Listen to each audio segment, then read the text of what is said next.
আজকে যুবক মদ গাঁজা ইয়াবা ফেন্সিডিলে আসক্ত, কথা কয় না। জুয়ার বাজির টাকা না দিতে পারিয়া ওই ছেলেটা ভাইকে গেছে। এইবার যে ছেলেটা নারায়ণগঞ্জের ঘটনা, যেই ছেলেটা জুয়ার বাজিতে জিতে গেছে, ও আবার ওর বন্ধুর বইয়ের সাথে ভাব জমাইতে জমাইতে বলে, তোর স্বামী টাকা দিতে পারে না, এখন তুই আমারে বিয়ে কর। বন্ধু তার ধারের টাকা বাজির টাকা না দিতে পারায় বন্ধুর বউকে বিয়ে করলো।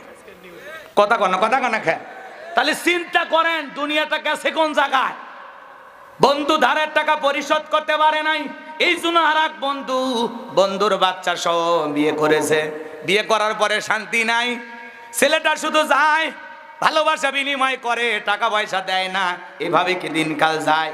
এইবার ওই ছেলে বলতেছে এই নারীর একাধিক পুরুষের সাথে সম্পর্ক আছে।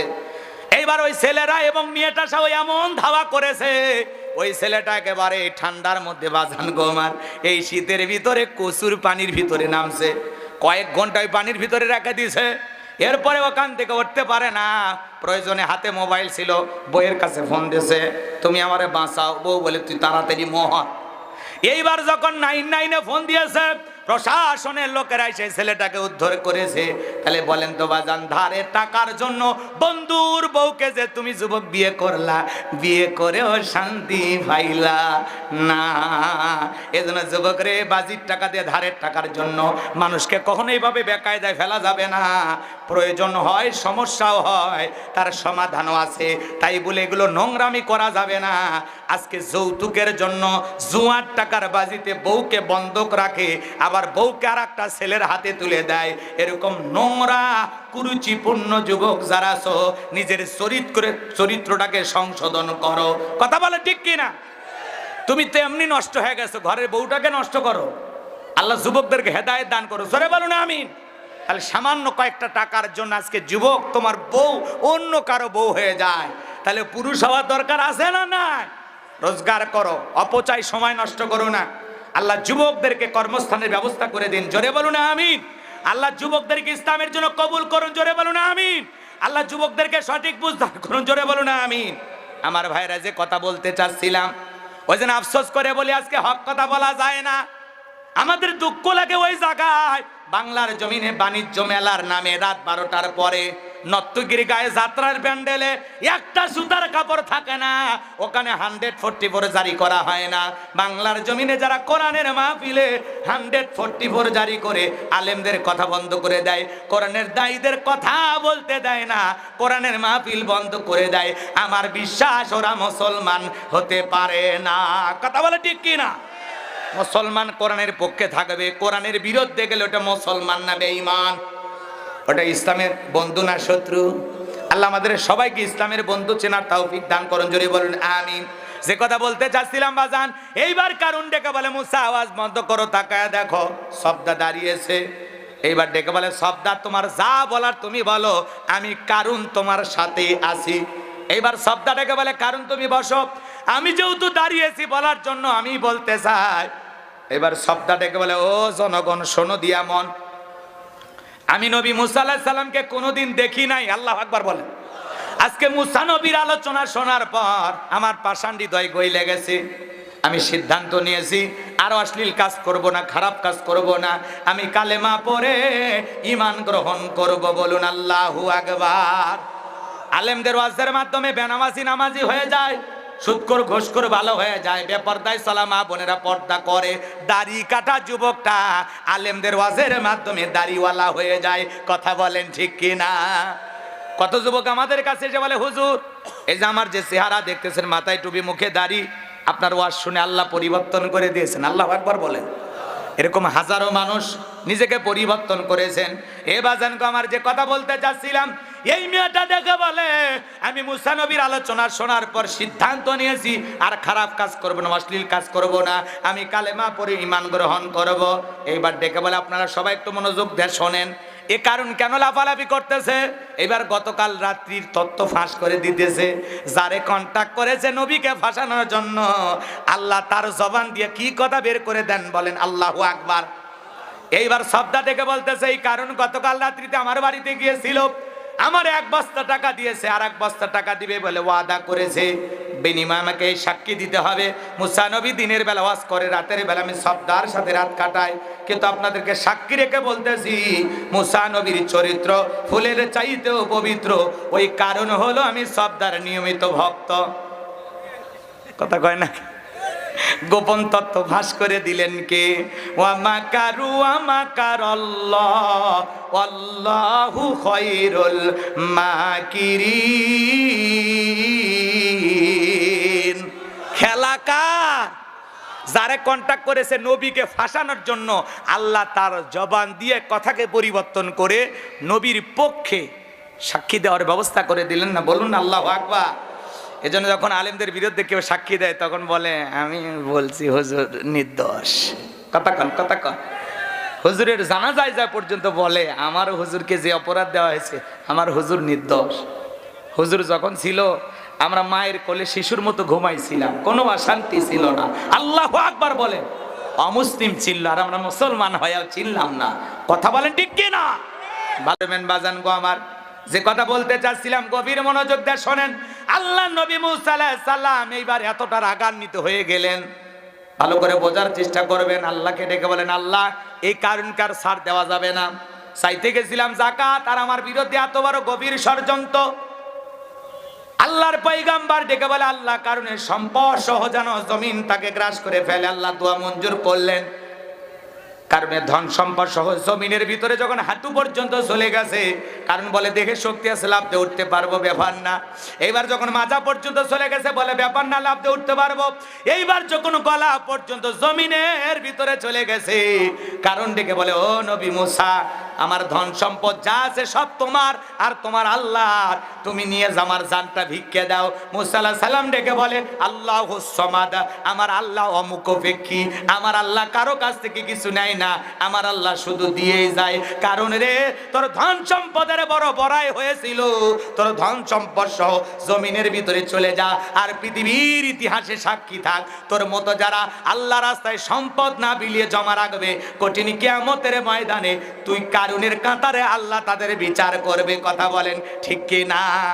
এজন্য সূরা তাওবার ভিতরে আল্লাহ বলেছেন যারা স্বর্ণ রূপা টাকা পয়সা জমা করে, আল্লাহ রাস্তায় খরচ করে না, আল্লাহ রাস্তায় দান করে না, বিলাইতে চায় না, সঠিকভাবে হিসাব করে যাকাত দিতে চায় না, আমার আল্লাহ বলে তাদেরকে আযাবের সুসংবাদ দাও। আপনারা এই সম্পদ ভালো করে বোঝেন, যে পরিমাণে টাকা যাকাত আসছে হিসাব করে প্রত্যেক বছর যাকাত দিবেন। যাকাত আপনার সম্পদকে বৃদ্ধি করবে, যাকাত আপনার সম্পদকে পবিত্র করবে। যাকাত হলো মালের ময়লা। কথা বলেন ঠিক কিনা? যাকাত দিলে ধনীর ধন কমে না, ধনীকে আল্লাহ আরো ধনী বানিয়ে দেয়। বলুন আল্লাহু আকবার। আর যারা এই টাকা পয়সা জমা রাখতেছেন, কোটি কোটি টাকা যাকাত দেয় না, আপনার এই সম্পদ জাহান্নামের শাস্তির কারণ হবে। বিষাক্ত সাপ হয়ে আপনাকে সবল মারবে। আপনি তখন বলবেন এত জোরে কামড় মারিস তুই কে? কয় চেনো না আমি তোমার দুনিয়ার সম্পদ মাল। কথা বলেন ঠিক কিনা? তাহলে আল্লাহ ডেকে বলেন ওয়াল্লাযীনা হুম লিযাকাতি ফাইলুন। মুমিন বান্দার 3 নাম্বার গুণাবলী, যারা যাদেরকে আল্লাহ সম্পদ দিয়েছেন, ধনী বানাইছেন, নিসাব পরিমাণের সম্পদের মালিক বানিয়েছেন, তারা হিসাব করে করে বছরে একবার যাকাত আল্লাহ রাস্তায় দেওয়ার দরকার আছে না নাই? আল্লাহ আমাদের সবাইকে যাকাত দেওয়ার অর্থ দান করুন, জোরে বলুন আমিন। এইবার মুমিন বান্দার 4 নাম্বার গুণাবলী ওয়াল্লাযীনা হুম লিফুরুজিহিম হাফিজুন। মুমিন বান্দার 4 নাম্বার গুণাবলী, এ যুবক ভালো করে শোন, আল্লাহ বলেন ওয়াল্লাযীনা হুম লিফুরুজিহিম হাফিজুন। মুমিন বান্দার 4 নাম্বার গুণাবলী নিজের যৌবনটাকে কন্ট্রোল করা, নিজের যৌবনটাকে হেফাজত করা। এ যুবক ভালো করে শোনো, আমরা যৌবনকালে গুনাহ করতে ভালোবাসি, আর যৌবনকালের ইবাদত আল্লাহ ভালোবাসেন। এজন্য যৌবনকালে নিজেকে কন্ট্রোল করার দরকার আছে না নাই? কথা কয় না কে? আমার কথা না আল্লাহর কথা। ওয়াল্লাযীনা হুম লিফুরুজিহিম হাফিজুন। মুমিন বান্দার 4 নাম্বার গুণাবলী নিজের যৌবনটাকে সংযত রাখা, নিজের যৌবনটার হেফাজত করা। কার ভয়ে? যৌবনকালে আমরা গুনাহ করতে ভালোবাসি শয়তানের ওয়াসওয়াসায় পড়ে, আর যৌবনকালের ইবাদত আসমানের মালিক আল্লাহ ভালোবাসেন। চিৎকার মেরে বলুন আল্লাহু আকবার। যৌবনকালে লম্বা সময় রুকু করা যায়, লম্বা সময় সিজদা করা যায়, কথা বলেন না কেন? রাত্রি জাগরণ করা যায়, যৌবনকালে ঠান্ডা পানিতে ওযু বানানো যায়। কথা বলে ঠিক কিনা? আপনি যদি 80-90 বছর যে চাচার বয়স হয়ে গেছে, তারে যদি বলেন চাচা মিয়া 2000 টাকা দেবো, একটু পুকুরে নেমে এই রাত 2টার দিকে একটু গোসল করেন, চাচা পারবে? চাচা তখন বলবে বাবা 2000 টাকা নেওয়ার জন্য পুকুর থেকে উঠতে পারবো তো? কথা কয় না কেন? আর একটা যুবক যদি বলে এ যুবক 1000 টাকা দেবো, হুজুর টাকা দেন, কাপড় খুলছি। কথা কন ঠিক কিনা? তার মানে যৌবন বয়সে মানুষের একটা সব দিক দিয়ে আল্লাহ তাআলা শক্তি দেন। কথা বলেন ঠিক কিনা? এই জন্য যৌবন কালের হিসাব নেবেন কে? কথা কয় না? আল্লাহ শিশুকালের হিসাব নেবেন না, নেবেন কোন কালের? যৌবন কালে। আল্লাহ তাআলা কিয়ামতের ময়দানে মানুষকে 5টা প্রশ্ন করবেন। এই 5টা প্রশ্ন ব্যতীত একজন বনি আদম সামনে পা ফেলাইতে পারবে না। কয়টা? এর মধ্যে 2টাই জীবন ঘনিষ্ঠ না সবগুলোই জীবন ঘনিষ্ঠ? এর মধ্যে আল্লাহ তাআলা বলবেন তোমার জীবনটা কোন কাজে ব্যয় করছো। আবার আরেকটা প্রশ্ন করবেন, তোমার যৌবন কালের সময়টা কোন কাজে ব্যবহার করেছো। কথা বলে ঠিক কিনা? তাহলে এই যৌবন কালে আল্লাহর ইবাদত করা দরকার আছে না নাই? হযরত আলী রাদিয়াল্লাহু তাআলা আনহু বলেন তোমরা যৌবনের তাড়নায় গুনাহ করো, একদিন তোমাদের যৌবন থাকবে না, আমলনামায় গুনাহ ঠিকই লেখা থাকবে। কথা বলেন ঠিক কিনা? তাহলে যুবক রে, যৌবন কালে আমরা আল্লাহর ইবাদতে বেশি সময় কাটাবো। কথা বলেন ঠিক কিনা? যুবক রে, যৌবন কালে লম্বা সময় সিজদা দেওয়া যায়, লম্বা সময় রুকু করা যায়, লম্বা সময় নামাজে দাঁড়িয়ে কাটানো যায়, যেটা বৃদ্ধ বয়সে সম্ভব নয়। বৃদ্ধ বয়সের কারণে জয়েন্টে ব্যথা, লম্বা সময় রুকু সিজদা করা যায় না, ঠিক মতো নামাজের তাসবিহগুলো পড়া যায় না। বৃদ্ধ বয়স শরীরের ভিতরে একটা আলাদা একটা অন্যরকম কাজ করে, মানে বয়স মানে একটা মানে দম ফেলান যায় না, কিন্তু যৌবন বয়সে সবকিছু স্পষ্ট বলা যায়। সুবহান রাব্বিয়াল আলা। বুড়া মানুষ বলেন তো সুবহান রাব্বিয়াল। একবার বলতে 3বার দম নেবে, যেটা যুবক বয়সে হবে না। এই জন্য যৌবন বয়সের ইবাদতটা আল্লাহ ভালোবাসে। যুবক, এই কাসাদের একদিন সাদা হয়ে যাবে, এই রঙের যৌবন একদিন জং ধরে শেষ হয়ে যাবে। কথা বলে ঠিক কিনা? এই টাইট চামড়া একদিন ঢিল হয়ে যাবে। জওয়ানি চিরকাল থাকবে না। ক্ষমতার জোর আর যৌবনের জোর চিরকাল স্থায়ী হয় না। কথা বলে ঠিক কিনা?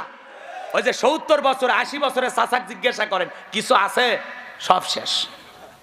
কিন্তু ওই চাচা 22 বছর বয়সে ওই যে সৈয়লা নৌকা চড়িয়া ওই যে চরের ওই পাশে যায়, কাশফুলের ওই সাইডে, হ্যাঁ, সেই ভিডিও কিন্তু ফেরেশতাদের কাছে আছে। কথা কয় না কেন? হে যুবকে, ওই যে রাত 12টার পরে ওই যে শেপালির দরজায়, ওই যে কলা বাগানের ওই সাইডে, ভুট্টার খেতে ওই পাশে, ওই যে আম বাগানে, ওই যে পার্কের ওই সাইডে, ফুল বাগানের ওই যে পাশে, ওই যে কার হাত ধরে যেন গল্প করলে, হ্যাঁ, মা বাবার চোখকে ফাঁকি দিতে পারছো, কিন্তু আসমানের মালিক আল্লাহ দেখছে কিনা, ফেরেশতা লেখছে কিনা, ভিডিও আছে কিনা, আমল নামায় লেখা আছে কিনা? তাহলে আল্লাহর ভয়ে যৌবন কালের সময়টা কন্ট্রোল করা লাগবে। নিজের নফসকে ধমক দিতে হবে। মন চাইবে গুনাহ করতে, মন চাইবে গুনার দিকে পা বাড়াইতে, নিজেকে চুপ, আল্লাহ দেখছেন, চুপ, কোনো গুনাহ করা যাবে না। কথা কন। একটা যুবক যদি এটা ভাবতো যে আমি যা করতেছি সব আল্লাহ দেখতেছেন, এই একটা ভয় যদি যুবকের অন্তরে কাজ করতো, তাহলে কোনো যুবক গুনাহ করতে পারতো না। কথা বলে ঠিক কি না? যুবক জওয়ানি থাকবে না, সব শেষ হয়ে যাবে। কথা বলে ঠিক কি না? কষ্ট পাচ্ছেন? তোমার গহনা দিন ফু রাইয়া যাইবে, গহনা দিন ফু রাইয়া যাইবে, যৌবনে লাগবে ভাটি, ওই যে দেখো ডাকিতেছে তোমায় কবরের মাটি, ওই যে দেখো ডাকিতেছে তোমায় কবরের মাটি। কথা বলে ঠিক কি না?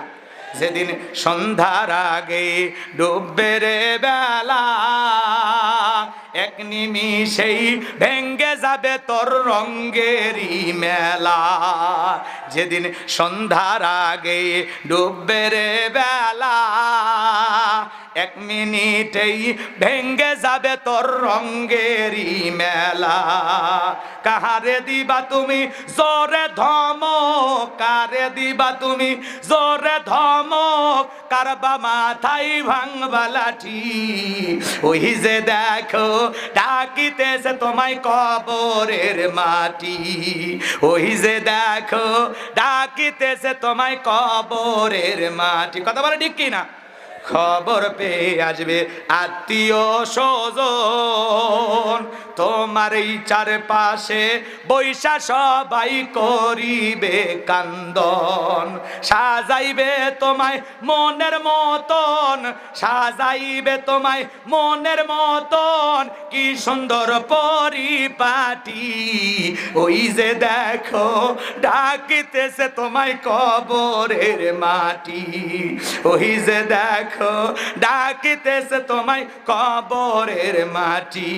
গইরা মরো তুমি, ফিরা মরো তুমি মায়ারি পিছে, এত আশা ভালোবাসা সবই যে মিশে।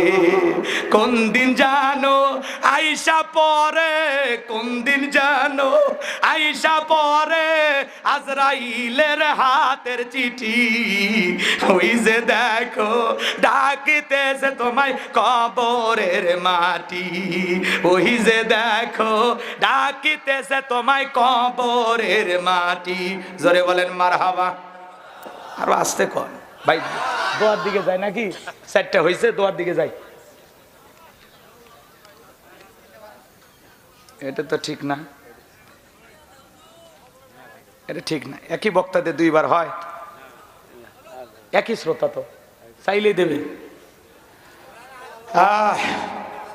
কর্তৃপক্ষ শোনেন, কর্তৃপক্ষের ভাইয়েরা আশা করছে আপনারা হয়তো আরো দেওয়ার কিছু মানুষ থাকতে পারে, এই জন্য যদি ব্যাগ নিয়ে যায় ছেলে পেলে একটু দিন।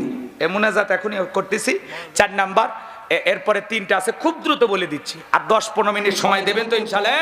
এই যুবক বসো, ময়না পোলা আছে, দেবো সোনা, তোমাকে দেবো আগে। বসো বাবা বসো, এ বেশি জোরে কবি না, যারা দোকানে ঘুরতেছে ওরা চলে আসবে, আগে আমরা নেই। আপনি আচ্ছা ঠিক আছে, শোনেন যুবক, শোনো শোনো, এদিক খেয়াল করো। তাহলে ওয়াল্লাযীনা হুম লিফুরুজিহিম হাফিজুন, যৌবনকালে এদিক খেয়াল করে, নিজের যৌবনটাকে সংযত রাখবো, নিজের যৌবনটা কন্ট্রোল করব। কার ভয়ে? জোরে বলেন কার ভয়ে? এ যুবক, যদি তোমার অন্তরে আল্লাহর ভয় থাকে, মুমিনের যৌবন হোটেলে বিক্রি হয় না, মুমিনের যৌবন পার্কে বিক্রি হয় না। মুমিন কোনদিন আল্লাহ রাব্বুল আলামিনের বিধান ছাড়া, মুমিন বান্দা তার হালাল স্ত্রী ছাড়া কখনো, এদিক খেয়াল করেন, অবৈধ তরিকায় বিবাহ ব্যতীত প্রেম প্রীতি ভালোবাসার মাধ্যমে তার যৌবনকালের সময় নষ্ট করবে না। কথা বলে ঠিক কি না? মুমিন কোনদিন প্রেম প্রীতি এবং অবৈধ সম্পর্কের মাধ্যমে তার যৌবনের সময় নষ্ট করবে না। কথা বলে ঠিক কি না? তাহলে আমরা যৌবনকালে ইবাদত করব কার?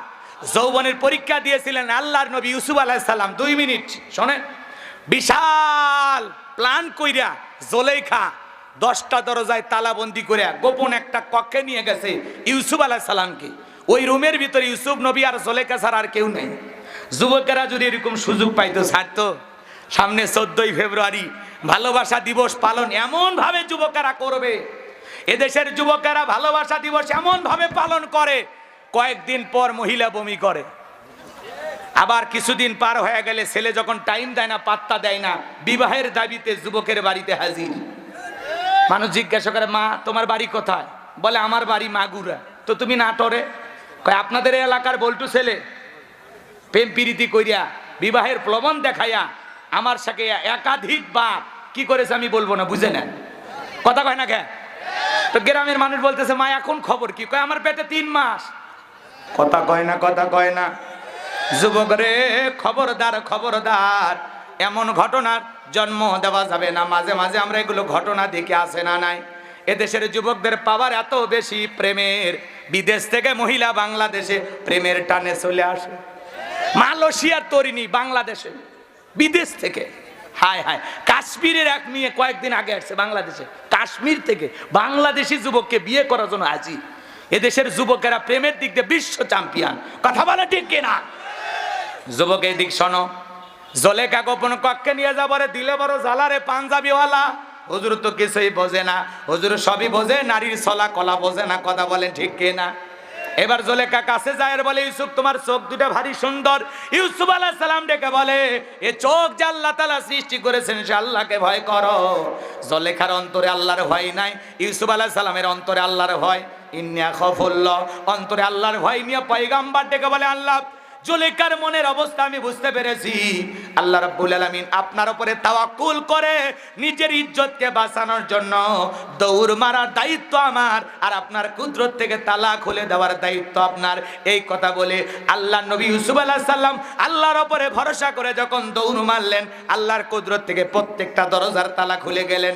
এইবার শেষ দরজায় জুলেখা পেছন থেকে মারছে থাবায়, ইউসুফ আলাইহিস সালামের জামা ছিঁড়ে গেছে। ইউসুফ আলাইহিস সালাম বলে, জামা ছিঁড়ে যায় যাক, ইজ্জত দেওয়া যাবে না। এইবার কথা আছে, যেখানে বাঘের ভয় সেখানে রাত হয়। শেষ দরজায় জুলেখার স্বামী আজিজ মিসর দাঁড়ায় আছে। জুলেখা তার স্বামীকে দেখা মাত্র নেকা কান্নার অভিনয় শুরু করে দিছে। যেই মহিলা কথায় কথায় কান্নাকাটি করে, কিছু না হইতেই বলে আমার দুনিয়াতে কেউ নাই, কেউ নাতে বেঁচে আসু কেমনে, কথা কয় না, কথা কয় না। কিছু বলার আগেই চোখ দিয়ে পানি ব্যয় করে এমন মহিলা আছে না নাই? মানে চোখের ভিতরে মোটর বসায় রাখছে, পাগলি রে কথা বলার আগে কান দিস না, ঘটনা কি হয়েছে আগে খুলে বল। তোর কথা শুনে যদি মনে হয় কান্না করা উচিত, স্বামী স্ত্রী একসাথে জামাত করে কান্না করা হবে। কথা বলেন ঠিক কিনা? এইবার জুলেখা নেকা কান্নার অভিনয় করে ডেকে বলে, ইউসুফ আজকে সুযোগ পাইয়া অন্তর মহলের ভিতরে ঢুকেছে, আমার ইজ্জতের দিকে হাত বাড়াইছে। ছেলের মতো দেখতাম, আজকে সে আমার দিকে নজর দেয়, নানান কথা ছয় নয় বুঝাইয়া স্বামীকে পাগল বানাইছে। কথা কয় দেখে, মিথ্যা দর্শনের তহমত দিয়ে আল্লাহর নবী ইউসুফ আলাইহিস সালামকে 1 নয় 2 নয় 9.5 বছর জেল খাটাইছে। এজন্য নারীদের ষড়যন্ত্র বড় মারাত্মক। ওরা যদি কারো বিরুদ্ধে ষড়যন্ত্র করে, শয়তানেরও টাইম নাই। কথা কোন ঠিক কিনা? এজন্য যুবক রে, খবরদার খবরদার, পুলিশে ধরলে বাঁচবি, র্যাবে ধরলে বাঁচবি, কিন্তু কোন নারী ছলনার ফাঁদে, মায়েরা জালে, প্রেমের জালে একবার যদি পাতে আটকে যায়, ফান্দে পড়িয়া ভগা কান্দে রে, সারা জীবন কেঁদেও ওই কালনাগিনীর বিষাক্ত সবল থেকে বাঁচতে পারবি না। ওরা ছেলেদের ভালোবাসে না, ছেলেদের মন নিয়ে ব্যবসা বাণিজ্য করে, ওরা ছলনাময়ী। এজন্য রূপের জালে, মায়ের জালে, প্রেমের জালে ফাঁসানো যাবে না। যুবক রে, যতদিন বেঁচে আছো আল্লাহর গোলামি করে কাটাইবা, পিতা মাতার পছন্দের মেয়েকে বিবাহ করবা।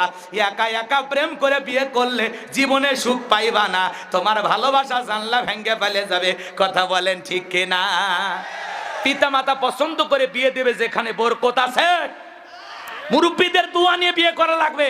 একা একা মাতবাড়ি করে বিয়ে করো না। আজকে 20 বছরের একটা যুবক বাড়িতে এসে বলে, আব্বা রাজি থাকলে 1 সাপুন, না হলে 2 সাপুন উত্তর পাড়া লাকিকে আমি পছন্দ করেছি, কথা আমি দিয়েই ফেলেছি। তারপর বাপ কোষকে যা, তখন বাপ রাজি হয় না, ওই মেয়ে নিয়ে রাতের বেলায় পালিয়ে যায়। আছে না নাই? পালিয়ে যায়, বিয়ে করে 3 মাস পরে স্বামী স্ত্রী সম্পর্ক আর টেকে না, সব ভালোবাসা শেষ। এখন দাও কুটেলের সম্পর্ক, ছেলে মেয়েরে দেখতে পারে না, মেয়ে ছেলের দেখে মারামারি করতে করতে দুইজনই আবার এক অন্য পিছে মরেও যায়। আছে না নাই? সেদিন এক প্রেমিক প্রেমিকা দুইজন বলতেছে, হে জীবনে যেহেতু একসাথে ঘর বাঁধা হলো না, আজকে চলো রেল লাইনে দুইজন আমরা একসাথে মরবো, আর পৃথিবীবাসীর কাছে প্রমাণ করে দেব আমাদের প্রেম অমর, আমরা এই ডিজিটাল লাইলি মজনু। কথা কন। এই কথা বলে প্রেমিক প্রেমিকা রেল লাইনে গেছে দুইজন মরতে। এইবার ছেলেটাকে ঠিকই রেল লাইনের উপরে রাইকা মেয়ে বালি আসছে। এই জন্য এরা ছলনাময়ী। এই জন্য খবরদার, বিয়ের আগে প্রেম প্রীতি কইরো না, পরে সেঁকা দিয়ে বেকা বানাবে আর বলবি আজ প্রতি রাত জায়গায় থাকি শেফালির আশায়। আছে না নাই? খবরদার যুবক, আল্লাহ রাব্বুল আলামিন যৌবন দিয়েছে, এটা হালাল স্ত্রীর জন্য। বিয়ের আগে অবৈধ কোনো সম্পর্ক করা যাবে। আল্লাহ যুবকদেরকে পবিত্র জীবন যাপন করা তৌফিক দান করুন। জোরে বলুন আমিন। আকাশের রং ধনু রং যেমন মুহূর্তে মুহূর্তে পরিবর্তন হয়, নারীদের মনের অবস্থাও তাই। ওরা যে কারে ভালোবাসে ওরা নিজেরাও জানে না। কথা কোন ঠিক কি না? এই জন্য খবরদার, বিয়ের আগে কোনো প্রেম ভালোবাসা করা যাবে। আল্লাহ যুবকদেরকে হেদায়েত দান করুন। কোন কোন যুবক পিতা মাতার পছন্দের মেয়েকে বিয়ে করবা? হাত তুলে দেখাও। যারা বিয়ে করুন হাত তোলো, হাত তোলো। অনেক যুবক হাত তোলে না, ও মানে কথা দিয়েছে। আল্লাহ যুবকদের হেদায়েত দান করুন। জোরে বলুন আমিন। এইবার মুমিন বান্দার 5 আর 6 নম্বরে গুণাবলী, আল্লাযীনা হুম লিআমানাতিহিম ওয়া আহদিহিম রাউন।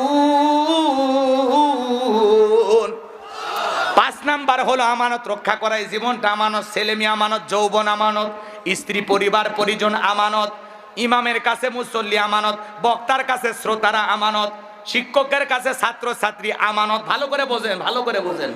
আমানত, আমানত।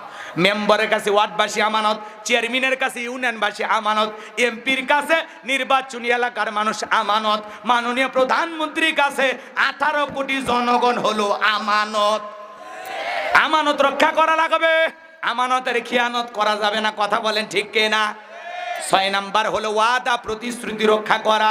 মুমিন মুখে যা বলে অন্তরে তা বিশ্বাস করে, কাজে তা বাস্তবায়ন করে। মুমিন কোনোদিন প্রতিশ্রুতি ভঙ্গকারী হতে পারে না। নির্বাচনের আগে কত ওয়াদা, বিদ্যুৎ দেব, গ্যাস দেব, এ দেব, সে দিব, পরে এমন দেওয়া দেয় পেঁয়াজ হয়ে যায় 200 টাকা, নেতা বলে দেশে কেউ না খেয়ে নাই। তেল হয়ে যায় 200 টাকা, বলে না কেনার সামর্থ্য আছে। কথা কয় না। যতই জিনিসের দাম বাড়ুক না কেন, বাজারে আগুন, আর নেতারা সেগুলো নিয়ে হাসি তামাশা করে।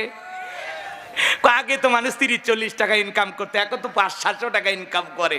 এদেশে কেউ না খেয়ে থাকে না।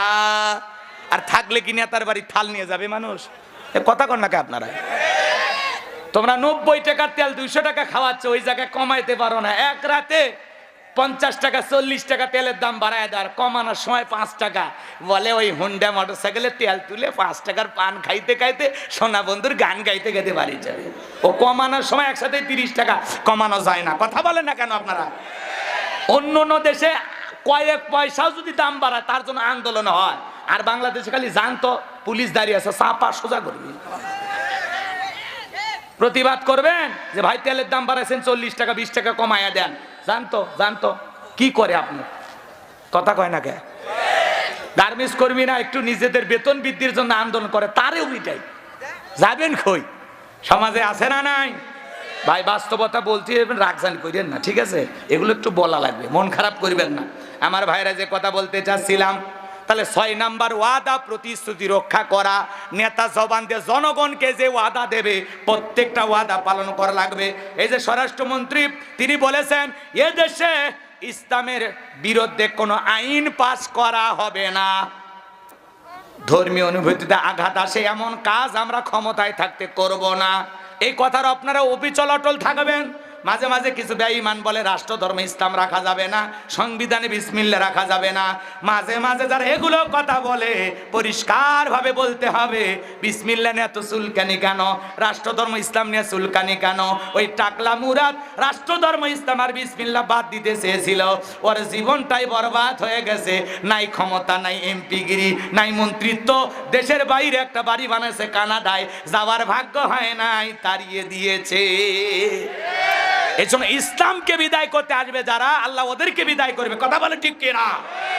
রাষ্ট্র ধর্ম ইসলাম আছে, থাকবে। যারা বিরোধিতা করবে এরা থাকবে না। বাংলাদেশ থাকবে যতদিন, রাষ্ট্র ধর্ম ইসলাম সংবিধানে থাকবে ততদিন। ওখানে হাত দিলে বাংলার জমিনে আগুন জ্বলবে। কথা বলেন ঠিক কিনা? ইসলামের গায়ে হাত দেবেন না। বিসমিল্লাহ নিয়ে মাথা ব্যথা কেন? কি হয়েছে? 95% মুসলমানের দেশে বিসমিল্লাহ লেখা থাকলে কি সমস্যা? কোরআনের একটা আয়াত সহ্য হয় না। দেশে তো কোরআনের একটা আইন নাই। কোরআনের আইন আছে তো 2-1 জায়গায় একটু ইসলামের একটু সুন্দর করে বিসমিল্লাহ লেখা আছে সংবিধানে, সমস্যা কি? আল্লাহ ওদের হেদায়েত দান করুন। জোরে বলুন আমিন। রাগ করেছেন? বাড়াবাড়ি করবেন না, বাড়াবাড়ি করবেন না। আল্লাহ যেন কিছু কিছু মানুষ বাড়াবাড়ি করে। প্রধানমন্ত্রী কোনোদিন বলে না যে এটা তুলে দেব, বলে বলে বলে না, উনি বলে না, কারণ উনি নামাজি, কোরআন পড়ে, ফজরের নামাজ পড়ে কোরআন তেলাওয়াত করে তারপরে যে গণভবনে বর্ষি দিয়ে মাছ ধরে। দেখেননি কি সহজ সরল মানুষ? কথা কন ঠিক কিনা? আমাদের রংপুরের কথা কয় না কে? রংপুরে কার বাড়ি? ওনার স্বামীর বাড়ি। তো রংপুর গাইবান্ধা পাশাপাশি, কথা বোঝেই না। কয়েকদিন আগে গেছিল আমাদের এলাকায়। শোনেন, রাগ করছেন মনে হয়। আপনারা মাঝে মাঝে প্রধানমন্ত্রীর এই ছবিগুলো দেখবেন, ইউটিউবে আছে, নেটে ঘাটাঘাটি করে দেখবেন উনি কি সুন্দর করে রান্না করতেছে, আছে না নাই? তো উনি নিজে বড়শি দিয়ে মাছ ধরে, আবার নিজে শাক সবজি গণভবনে অনেক জায়গায় লাগাইছে, ওখান থেকে শাক সবজিও তোলে। কথা কন ঠিক কিনা? এই জন্য মাননীয় প্রধানমন্ত্রী যে বলে বাংলাদেশের 1 শতক জমি যেন খালি না থাকে, কথা কন ঠিক কিনা? তাহলে দেশে দারিদ্রতা আসবে না। কথা বলে ঠিক কিনা? প্রত্যেকটা অঞ্চলে 1 শতক জমি যেন ফাঁকা না থাকে। হয় আলু, সরিষা, লাল শাক, পুঁই শাক, পালন শাক, যা পারেন ছিটায় রাখেন। হবে। এদেশ সোনার দেশ, কথা বলেন ঠিক কিনা? আল্লাহ এদেশের উপরে রহমত বরকত নাজিল করুন, জোরে বলুন আমিন। আর এদেশে ইসলাম বিদ্বেষী যত নেতা আছে আল্লাহ তাদের হেদায়েত দান করুন, জোরে কোন আমিন। কষ্ট হয়? তাহলে 6 নাম্বার কি? ওয়াদা প্রতিশ্রুতি রক্ষা করা লাগবে। জনগণকে যে ওয়াদা দিয়েছেন সে ওয়াদা অনুযায়ী আপনাকে চলতে হবে, কথা বলে ঠিক কিনা? বাজারে যে আগুন লেগেছে এই আগুন নেতাদের থামাইতে হবে, কথা বলে ঠিক কিনা? যারা সিন্ডিকেটের মাধ্যমে ডিমের দাম বাড়ায় দেয়, তেলের দাম বাড়ায় দেয়, পেঁয়াজের দাম বাড়ায় দেয়, চিনির দাম বাড়ায় দেয়, সেই যে এখনো ভারতে চিনি 50 থেকে 55 টাকা, 45 টাকা এর মধ্যেই চিনির দাম। আর বাংলাদেশে সেই যে সেঞ্চুরি পার হয়েছে আর চিনির দাম কমে, দেখারও কেউ নাই, বলারও কেউ নাই, কথা বলে ঠিক কিনা? জনগণ চায় একটু ডাল ভাত খেয়ে বেঁচে থাকবে, দ্রব্যমূল্য হাতের নাগালে থাকবে, একটু ক্রয় ক্ষমতার ভিতরে থাকবে, তাতেই জনগণের শান্তি, কথা বলেন ঠিক কিনা? আল্লাহ এই সমস্ত নেতাদেরকে সঠিক বোঝ দান করুন, জনগণের কল্যাণে, এদেশের মানুষের কল্যাণে, জনগণের ভাষা বুঝে চলার তৌফিক দান করুন। জনগণ কি চায় আল্লাহ এটা নেতাদের বুঝ দান করুন, জোরে কোন আমিন। 7 নাম্বার, ওয়াল্লাযীনা হুম আলা সালাওয়াতিহিম ইউহাফিজুন। 7 নাম্বার গুণাবলী, যারা নিজেদের সালাত যত্ন সহকারে আদায় করে। সালাত যত্ন সহকারে আদায় করতে হবে, যেমন তেমন ভাবে নামাজ পড়লে হবে না। যে ব্যক্তি আসরে নামাজ পড়ে মাগরিব পর্যন্ত মসজিদে মনটা টাঙানো থাকে, আবার মাগরিব পরে এশা পর্যন্ত টাঙানো থাকে, এশা পরে ফজর পর্যন্ত মসজিদে মনটা টাঙানো থাকে, শুধু একা নামাজ পড়লে হবে না, ছেলেকেও নামাজি বানাইতে হবে, বিবিকেও নামাজি বানাইতে হবে। একটা পরিবারের 4 জন সদস্য সবাই যদি নামাজ পড়ে, ভালো লাগে না খারাপ লাগে? তাহলে পৃথিবীর সফল বাবা তারা, যে বাবা তার নিজের ছেলের হাত ধরে মসজিদে নিয়ে যায়, কথা বলেন ঠিক কিনা? আমরা আমাদের সন্তানদেরকে মসজিদমুখী বানাবো ইনশাআল্লাহ, কবুল করুন, জোরে বলুন আমিন। এই যে মসজিদ কি সুন্দর বানাইছেন, নোয়াখালী ফেনীতে গেলে লেখা আছে এই মসজিদে ছোট বাচ্চারা আসলে চকলেট দেওয়া হয়, ছোট বাচ্চারা গেলে একটু চকলেট দেবেন। ওই এলাকায় এমনও মসজিদ আছে যেখানে লেখা আছে 40 দিন 5 ওয়াক্ত সালাত যে শিশুরা জামাতের সহিত আদায় করবে তাদেরকে 40 দিন পরে মসজিদ কমিটির পক্ষ থেকে অথবা এলাকার ধনী উদার মনের মানুষের পক্ষ থেকে বিভিন্ন গিফট উপহার দেওয়া হয়, সাইকেল দেয়, বিভিন্ন পুরস্কার দেয়। এতে কি হবে? আমাদের ভবিষ্যৎ প্রজন্ম নামাজি হবে, নামাজের প্রতি উৎসাহ আগ্রহ বাড়বে, কথা বলে ঠিক কিনা? ছোট ছোট বাচ্চা মসজিদে গেলে মুরব্বী চাচারা ধমক দেয়, সাবধান, ছোট বাচ্চা মসজিদে দৌড়াবে, এটা ওর স্বভাব, ওর বয়সটা এরকম। ছোট বাচ্চা মসজিদে দৌড়ঝাঁপ করবে না। আপনি কি 70 বছরের মুরব্বী চাচা লাফালাফি করবেন? সে বয়স আপনার আছে, আপনি লাফ দিলে আপনার নাট স্ক্রু থাকবি, কথা কয় না কে? আর ছোট বাচ্চা তিরিং বিরিং করে লাফাবে। ছোট বাচ্চা মসজিদে গেলে খবরদার ধমক দেওয়া যাবে না। আজকের শিশু আগামীর বাংলাদেশ, আপনি থাকবেন না এই মসজিদ, এরাই আবাদ করবে, কথা বলে ঠিক কিনা? ছোট বাচ্চা মসজিদে গেলে ওযু শিখাবেন, রুকু সিজদা ওঠা বসা শিখাবেন, কাছে নিয়ে বসে, কথা বলেন ঠিক কিনা? বিশ্বনবী মাগরিবের সিজদায় চলে গেছেন, হযরতে হোসেন মনে করছে নানা ঘোরা হয়েছে, সুযোগ পাইছি, পিঠের উপর চড়ে বসে আছে, অনেক সময় হয়ে যায়, হযরতে হোসেন নামে না। আল্লাহ রাসূল যখন হাতটা বাড়াইয়া একটু হোসাইনকে পিঠ থেকে নামাইতে চায়, আসমান থেকে আমার আল্লাহ দেখে বলে, বন্ধু হোসাইনকে আপনি পিঠ থেকে নামাবেন না, আপনার নামাজের কোনো সমস্যা হবে না, হোসাইনের যতক্ষণ ইচ্ছা আপনার পিঠে থাকবে। ও নবী, আপনি যেমন হোসাইনকে ভালোবাসেন আমি আল্লাহও তেমনি ভালোবাসি, বলুন না আল্লাহু আকবার। ছোট বাচ্চা ওযু পারে না, বোঝে না, ওরে বলেন 10 টাকা গিফট করব। আমি যেভাবে ওযু করব এইভাবে যদি ওযু করে দেখাইতে পারো বাপের বেটা, 10 টাকা। ছোট বাচ্চাকে তো 10 টাকার লোভে ঠিক আপনি যেভাবে ওযু করার পদ্ধতি দেখাবেন, নিয়ম কলা কৌশল দেখাবেন, ওই বাচ্চা হুবহু, এখনকার বাচ্চারা তো কম্পিউটার, কথা কোন ঠিক কিনা, ওইভাবে ওযু করে আপনাকে দেখাবে, কথা বলেন ঠিক কিনা? তার মানে কি? আপনার মাধ্যমে বাচ্চাটা ওযু শিখলো, রুকু সিজদা শিখলো। আপনি যেদিন মারা যাবেন আপনার জানাজা এই ছেলে কাঁদবে আর বলবে, এই চাচা আমি আমারে ওযু শিখাইছিল, কথা বলেন ঠিক কিনা? আল্লাহ আমাদের বুঝ দান করুন, যত্ন সহকারে সালাত আদায় করে তৌফিক দান করুন, পরিবারের সবাইকে নামাজি বানায় দেন, জোরে বলেন আমিন। এই 7টা গুণাবলী যদি আমল করতে পারি, উলাইকা হুমুল ওয়ারিসুন আল্লাযীনা ইয়ারিসুনাল ফিরদাউস হুম ফিহা খালিদুন। আমার আল্লাহ বলেন তারাই উত্তরাধিকারী হবেন জান্নাতুল ফেরদাউসের, সেখানে তারা চিরকাল বসবাস করবেন। আমার আল্লাহ কোনোদিন তাদেরকে জান্নাত থেকে বের করে দেবেন না। এই 7টা গুণাবলী কারা কারা আমল করতে চান, 2 হাত তুলে আল্লাহকে শেষবারের মতো দেখান। আল্লাহ আমাদের সবাইকে সূরা আল মুমিনুন থেকে যে 7টা বৈশিষ্ট্য আপনাদের সামনে তুলে ধরেছি, আল্লাহ বক্তা শ্রোতা সবাইকে আমল করা তৌফিক দান করুন। ওয়া আখিরি দাওয়ানা আনিল হামদুলিল্লাহি রাব্বিল আলামিন।